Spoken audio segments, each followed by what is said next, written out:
I'm Carol Cohn, and welcome to Purpose 360, the podcast that unlocks the power of purpose to ignite business and social impact.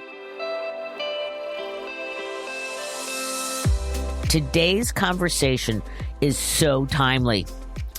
As we look in a couple months towards the beginning of the 2025 Atlantic hurricane season, there are predictions for 17 named storms, including 9 hurricanes and 4 major hurricanes. Warm sea surface temperatures and a weakening La Niña are contributing factors to this prediction. Joining me today is an incredible woman and leader, Amy Strecker. She's president of the Duke Energy Foundation, and she's going to talk about how Duke Energy has had a long-term commitment to disaster preparedness as well as relief. When disaster strikes, the path to recovery is never easy, said Amy. But corporate philanthropy can play a critical role in helping communities rebuild. The foundation takes its role to bring Duke Energy's purpose to life very seriously. That purpose? Powering the lives of our customers and the vitality of our communities. Since 1984, the foundation has awarded over $500 million to more than 20,000 nonprofits. For Amy, the destruction of Hurricane Florence clarified 2 very important things: the importance of community and the value of a team coming together to complete very tough jobs.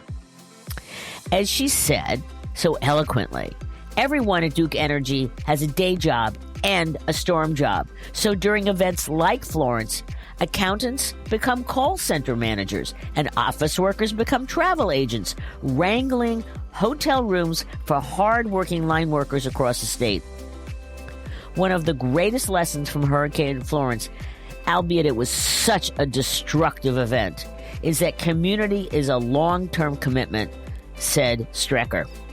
So join us to discuss the challenges, lessons, and impact of corporate giving in disaster relief and why investing in preparedness today can make all the difference when the next crisis hits. This is a phenomenal conversation filled with rich and actionable insights for all our listeners. So let's begin. So we are thrilled to have you, Amy. So could you please introduce yourself to our listeners and explain why do you love your work? Well, first of all, thank you for having me, Carol. It's so good to connect and so fun that just a few weeks later, we're here live on your podcast. So I serve as the president of Duke Energy Foundation. And my background is I grew up in rural small town Texas. I was the daughter of 2 public school teachers, went to school at the University of Texas at Austin, and then from that experience went and joined a program called Teach for America that landed me out in rural, great program. Yeah, rural Eastern North Carolina, where I taught high school English for several years. And I also ended up meeting my wife there. She was the founding principal of another high school in town. And then I transitioned to graduate school at University of North Carolina at Chapel Hill, and I was going to start a nonprofit and come back and serve Eastern North Carolina. I was thinking of my students, of these rural communities that I love. And while I was in graduate school, I landed an internship with one of Duke Energy's predecessor companies called Progress Energy.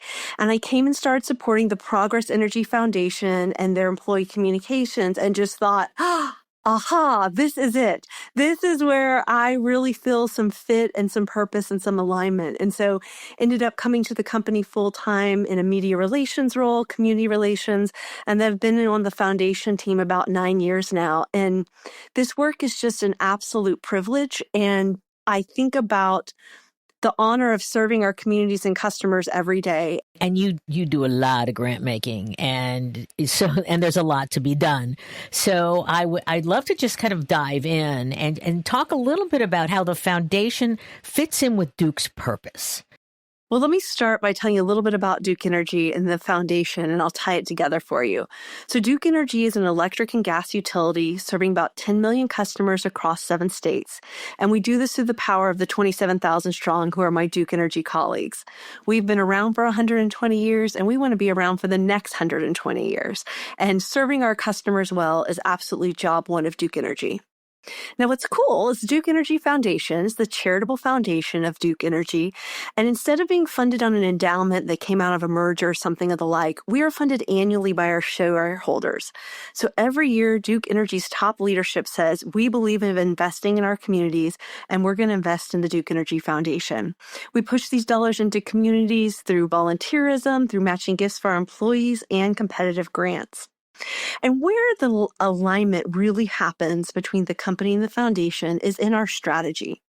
So several years ago, at some of the onset of the energy transition, we said, we have been giving to so many organizations that are doing great work, but we need to take a really hard look at what our priorities are from a philanthropic lens and align that with the clean energy transition. We're going to have to say no to some really cool projects, some meaningful things to be able to say yes to the things that need to be Duke Energy. And when we did that community work, that deep dive, we came up with 3 pillars around vibrant economies, climate resiliency, and opportunity and inclusion. So we're really thinking about what do our communities need for the energy transition? What does this look like in the natural world? And how are we making sure that the energy transition is an inclusive experience for everyone? That's great, and I know when we were talking before the show that you concentrate on it's not a year or 4 years, it's 10 years and it's 20 years and further. So that's really great. In your materials, you talk a lot about taking a leadership role when you need to, and we talked. When we met, it was on the heels of some bad hurricanes. So talk about the leadership role with Milton and other hurricanes that you've taken, because it's profound. Well, thank you. And for folks who are less familiar with Duke Energy's footprint, we serve Florida, the Carolinas, Tennessee, Indiana, Ohio, Kentucky. And so our service territory back in the fall got what I call the triple whammy. So we had Debbie, Helene, and Milton all in the series of a couple of weeks. And through those storms, every single one of our jurisdictions was impacted. It was just really profound. And so when I think about Duke Energy, the very first thing we are a company of first responders. The absolute job number one for our company is to get our customers back online with safe, affordable, reliable electricity and to get those power lines restored. That is priority number one. But then we're also looking at a philanthropic lens. What can we do to be really prompt about getting dollars to places that they need to go? And then we are also the funder who is there long term. Some of these storms bring in really helpful outside expertise. They get a national megaphone put on them, and there's awesome fundraising that happens. We are so supportive of all of those things. But 6 months, 12 months, 5 years, 10 years after the storm, those folks will have left, but it is still Duke Energy, our customers and our communities who are there navigating what the new future looks like. But I'd love to just say a word about my colleagues when it comes to this storm piece, because the determination and the grit of my colleagues who are getting the power back online is just really profound. And here's a story that I'll see if I don't get goosebumps telling you about it right now. But the situation in Asheville was that the Veterans Hospital in Asheville, North Carolina, had a pretty long estimated restoration. The devastation was profound. And we had 2 colleagues, one an Air Force veteran with a son in the Marines and his apprentice. He said, hey, I think if we go on foot, that there could be a path. If we cut a path for ourselves through this mountain, I think I could get to this pole, and I think we could run a temporary line, and I think we could get the hospital back on in the next day or 2. And his leadership said, try it. So these 2 men, literally with the material strapped to their back, cut themselves a trail, went 3 miles total to climb a pole, to hand pull a temporary line to serve that veterans hospital. And they did it, right? And like, this is both the grit, the determination of our employees, but also the empowerment from the leadership team. When you say, I think I see a solution here, we say, let's see if we can do it safely and give it a try to serve our customers really well. But that really captures the spirit of our colleagues in this storm restoration work. That's a great story. You also have done things, and I know you did this with COVID, and I don't know if you're doing this post Helene and Milton, but that you have grants that you give. But there are times where you say to your not-for-profits, which I think is wonderful because you listen. Listening is one of your great superpowers as a company as well as yourself. And you say, maybe you could just put that to general operating expenses. And, how did you, many foundations won't do that. So how did you get to that flexibility so you really could support your grantees? Well, Carol, you're talking about a mindset we're really adapting at Duke Energy, and it is listen, learn, and adjust. So we're gathering that stakeholder feedback on the start. We get into something, we're learning, and then we're going to adjust based on that feedback.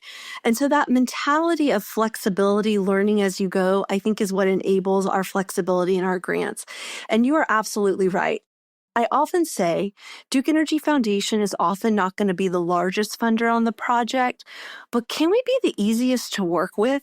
Can we be the most responsive? Can we be the best business partner? Can we be the most flexible when it makes sense? We did it both at COVID and then with Milton and Helene, where organizations in those regions that had outstanding grants for us, if they wanted to pivot those dollars to be general operating grants to continue the work of their organizations, they could do that. And not every organization makes that choice, but by making that offer, we are meeting them in the moment saying, I might not be able to double these dollars for you right now, but can I free up the dollars you already have to do what you need to get through tomorrow? You talk about the fact that even a $2,000 grant can make a difference. Can you share a story, perhaps, either post-COVID or post-Milton and Helene, maybe too recent, where, you really looked at your grantees and said, yes, we're going to give you this money, and they were so appreciative, I'm sure. Yeah, you are right. One of the lines I've also said is $2,500 at the right time can mean more than $25,000 months later. And so some of that responsiveness of getting money in pockets. A couple years ago, one of the storm grants we made that had the most wild success on social media was actually $500 that we gave to an animal shelter because they needed gas to evacuate the pets ahead of the storm. That's a very atypical grant for us. We don't support animal causes, but there was a real storm connection. And that $500 meant so much to them in that moment than more dollars later. But I love that you raised this point of relationships because in our storm response, this is really what connects for us. Another story I'll tell you about that actually happened with Helene also this last fall. As the water was rising in Asheville, Manna Food Bank, the major food bank distributor in the region, was washed away. Their warehouse was just totally devastated. And so this just stopped the food distribution network in the region. It was a real problem. And so what we were able to do was partner with both Manna and then in Charlotte, a couple hours away, Second Harvest Food Bank of Metrolina, our food bank here, we said, hey, we've got bodies in Charlotte. We've got money. Can we send human volunteers and can we send dollars to Second Harvest Food Bank to package all the emergency relief boxes that we can then drive in same day over to Asheville to reestablish that food supply chain? So it's not just knowing what's happening on the ground locally. It's having relationships across the region to call trusted partners to work together to solve a problem. Duke Energy Foundation and our partners are at our absolute best when we are working together to solve a problem for society. That is like the absolute best use of our funds and our time. You have such a culture. And I love this wonderful quote that you said that everyone at Duke Energy has a day job and a storm job. So during events like Florence, accountants might become call center phone managers and office workers become travel agents, wrangling hotel rooms for hardworking line workers across the state. So it sounds like that totally perpetuates through the 27,000 employees and is it 7 states that you're in? Yeah, it absolutely does. And then our employees will also work cross-jurisdictionally. So that's one of the things that my own team does. If the storm's headed to Florida and that team's overwhelmed, my colleagues in Indiana and in South Carolina might be saying, how can we support you? My plate's a little less demanding right now. And I love this idea where you're talking about our culture, because that is a huge part of it. And I would love to speak to a story about a piece of culture that really shined through for Duke Energy. And I'll tell you, I have worked here, we're going on 15 years, and I have never cried through a phone call at work. But I'm telling you, in the days after Helene, I got a phone call saying, we have a major problem. We're about 48 hours into the storm. Our storm centers are set up. They're feeding our line workers, the people responding to the storm. But our Duke Energy families in these remote regions have run out of food, and they're showing up at these storm centers asking for food, and we do not have the food for them. Solve it. Solve it, team. So at 9:00 that night, with tears streaming down my face, I was on a call with colleagues across the company figuring out how we were going to triage this. And the tears really came from 2 reasons. One, it was the profoundness of what was happening on the ground, that these are people who have moved into food insecurity, not because they're facing unemployment, not because they don't have resources, not because they don't have transportation, because the situation is that desperate. And then the other part of my tears was, if my family did not have access to food tomorrow, that at 9:00 at night, there would be 25 people from Duke Energy on the phone figuring out how we were going to get fed the next day. It's how we get the job done safely, and it's how we care for each other as colleagues. I want to ask you about, you also do career development, and I hear that you're very proud of the line workers education programs. And so again, you take that special sauce of the culture, and then you're bringing it into helping the next generation. Can you share a little bit about the line workers program? We love a line worker at Duke Energy. And one of the things that I think is not well known about some of these craft jobs are what an awesome career with great economic mobility they can really be for families. Line workers with about 5 years of experience with overtime can be making 6-figure salaries. Like that is who knew that level of salary. Yeah, right. That is really life-changing for a family. So when I think about the work of our company to lift people up, a job at Duke Energy can be a great way to lift someone up. So here's an example for these line workers, something I just love. We have been in Charlotte headquartered for over 120 years. In that 120 years, we had never had a Charlotte-specific line worker training program. So we partnered with Central Piedmont Community College through a grant to stand up a line worker training program so that as Charlotte is growing, we are training people here in Charlotte how to be line workers, and they'll stay and build their careers here. But that wasn't enough. I talked about bringing in numerous partners. And there's another partnership here with a local organization called She Built This City. Isn't that fiery? I love. And what they do is they are bringing women into trades careers. And so we've also set up a partnership with them to support women participating in the training program at Central Piedmont. And She Built This City is providing those wraparound services. So during the multi-week training program, there's childcare, where they're taking care of salary and other things so that it enables women to participate in the program. So it's this great one-two punch of not just making the training experience, but then helping fill the pipeline of folks who can come, who can get careers in the industry and really set themselves and their families up for a wonderful, rewarding career at an excellent salary. So you are integrated across the company. Did this happen because you are a rock star? Or did it precede you and you came in and then you added more, I say Miracle Grow. So you added more Miracle Grow to it. I will say I stand on the shoulders of giants, right? So nothing excellent is achieved alone. But what I will say is we've just wrapped up celebrating Duke Energy Foundation's 40th anniversary. That is 4 decades. That's great. Yeah. 4 decades.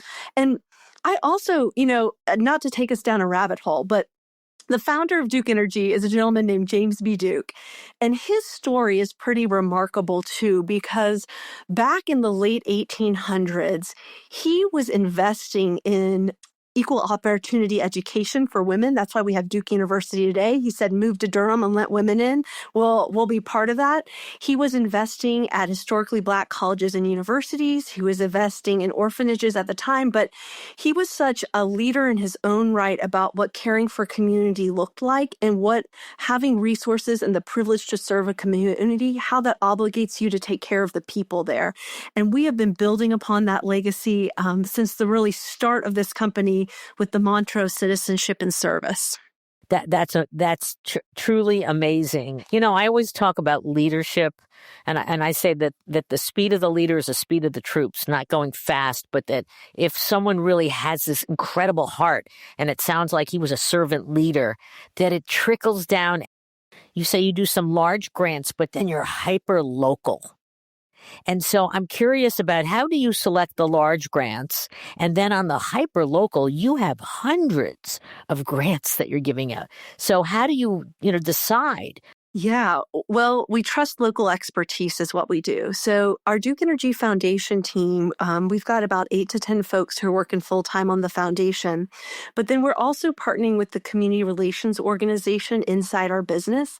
And these are the individuals living in community that have usually a 3 to 5 county jurisdiction. And they really are our guides for what those local dollars look like, to say, here's what's happening in my community, here's where the most impact is, here is where the most meaning is, and we trust that local expertise to make those local grants. When we're thinking about larger grants, they're usually opportunities that are across the enterprise and that are things that are so in lockstep with our foundation that when I speak with our trustees, it is just a resounding yes around the table because it makes such strategic sense for us. And I love that one of your quotes is, successful business practice is rooted in relationships, which is the path to success for the company and community to have wins together. Wins together. I talk a lot with my team about we go farther together. And what that means to me is both Duke Energy and our nonprofit partners, we go farther when we do things together. But it also means internally that if I go to climb a mountain by myself for something I want to accomplish, I'm going to be stumbling the whole way down. But if I gather my colleagues and we talk about why this idea is of value to our communities, why it makes sense for Duke Energy, our foundation, and we go at it together, that team spirit is going to get us further up that mountain and closer to our objective. And the idea of going at it alone just isn't going to get you as far. And it's not going to be as good of a time when you get there when you have no one to celebrate with, too. Oh, my God, you're so quotable. So if we can kind of bring it back, because we've had the discussion go in many wonderful directions.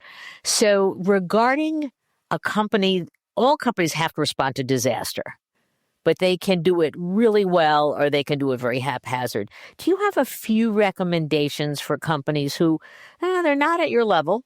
We're going to have more disasters because of everything that's happening with climate change and everything else. What's your recommendation to them to get their act together, be more effective? I would say, come join us. Some of the things that I think about in this disaster scenario is your good intention putting more burden on the organization than not? So one of the things that we have done previously is that we just automatically generate same-day grants to organizations that we want to be in relationship with. The regular check payment process just doesn't always work in some of these disaster conditions, and we want to make the lift as light as possible on our grantees. So I'll have colleagues who are on the phone with an executive director saying, if you have 5 minutes of time to help me fill out these fields, I'm going to type in the information for you, and we're going to make this happen for you. So making sure that your good intention is not creating more burden on the organization. So it's that idea of first, do no harm. The second is to be in relationship and to listen what is happening locally. I think oftentimes in some of these disaster scenarios, there's a lot of really great funds that get stood up. I'm generally the champion of the most localized fund that is ready to move to action. And it's really for the organization to think about, do we want to do a relief opportunity that's short term? Or are we going to be a longer term recovery funder? But I would say there's not a lot of wrong decisions to be made when you're trying to help a community in crisis. So be listening, be aware of the burden you're creating, be flexible, be kind. People are responding to a traumatic event. So make sure that you're not adding to that trauma. All wonderful, wonderful, wonderful advice. Now, how about rural? Because you love rural communities, and it's they're seemingly bypassed. And what recommendations might you have for companies to, hey, you should check this out, especially if you're providing services locally? Rural communities are just fascinating. The majority of Duke Energy service territory is rural, so our rural communities are top of mind, and what opportunity means for them is top of mind. Now, what is also true is that there can be a deficit of nonprofit organizations in some of these more rural communities. So even organizations that can accept funds. One of the things we do is that we also do partner with governmental entities, particularly when we think about storm preparedness and emergency response grants. It's often the emergency management function in city or county government that is in the place to actually manage those funds and to do something about them. And then we will also, if we need to, look for a regional or statewide partner that has the capacity to go into the region and be helpful. But we have a real bias towards funding locally. We believe the people closest to the issues often best know how to solve them. And I think when we think about rural communities, it's not a one-size-fits-all solution. You have to know the nuances of that community to be able to do what's right by that community. And as we are winding this down, I always like to give the microphone to my guest. What haven't we asked, or what might you want to emphasize in another way? I think what I would want folks to know is that we at Duke Energy just feel it's an absolute privilege to be able to serve our customers. And that is a right that we earn again and again, day after day, by doing the job right, by serving our communities well, by taking care of our people. And then the other thing I would say is how much we value one another as colleagues at Duke Energy. We've talked a lot about teamwork and about culture. 74% of our Duke Energy employees participate in one of our foundation programs through volunteerism or giving of their own money. Our employees, from their own paychecks, donate more than $6 million to nonprofits across our regions each year. We then double that through the Duke Energy Foundation. So our employees are driving more than $12 million of philanthropic impact in our communities each year. And these are not a few elite employees making huge donations. This is Joe and Jane saying, you know what, you can have $20 a paycheck that's going to go to the PTA that serves my school or the cause that they care about. So the embeddedness of our communities into how we think about our work and how we think about caring for one another is deep at Duke Energy. And it is a joy and privilege to be part of this team. Well, we can tell that you love your work and that you are, you're not like the foundation that's on the side. That's what's so wonderful. It is embedded deeply in the culture and in the business and in even preparing or responding. I really appreciate the opportunity to have this conversation. It's just, I've got the coolest gig of all time. And so I love being able to tell the story. So unrelated, but I'm just curious about the younger generations. How do you feel they are looking into the future regarding community engagement and social responsibility? What are you hearing from them? I think there's more awareness and a higher bar of expectation than ever before. I personally welcome that. They're more aware of social issues. I think they're more willing to talk about nuance. And I think for brands and for companies, the amount of communication that they are going to want to know about the business that you are doing and the charitable work that you are doing in their communities is just going to be a higher bar. So I think that will continue to evolve. I never spend time with young people and don't walk away feeling like, the kids are all right. There's trends that come and go, but there's just a smart generation of good-hearted people coming up behind us. And so I feel a real obligation to leave things the best way that we can for them and set them up well for their own journeys. Super. Well, I really appreciate that insight. So thank you, Amy Strecker. You are an amazing leader and president of a very large foundation. And you've got I think, even more wonderful things. I can't stay in touch because I want to hear about the next thing that you're going to do in terms of at Duke, because I know that all of your local work especially is so profound. So thank you so much for joining us on Purpose 360. Thank you for having me. It's been a delightful conversation. I'm so glad our paths crossed, and I'll look forward to speaking with you again.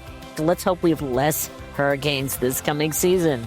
I'm right there with you, Carol. Thank you. Okay, thank you.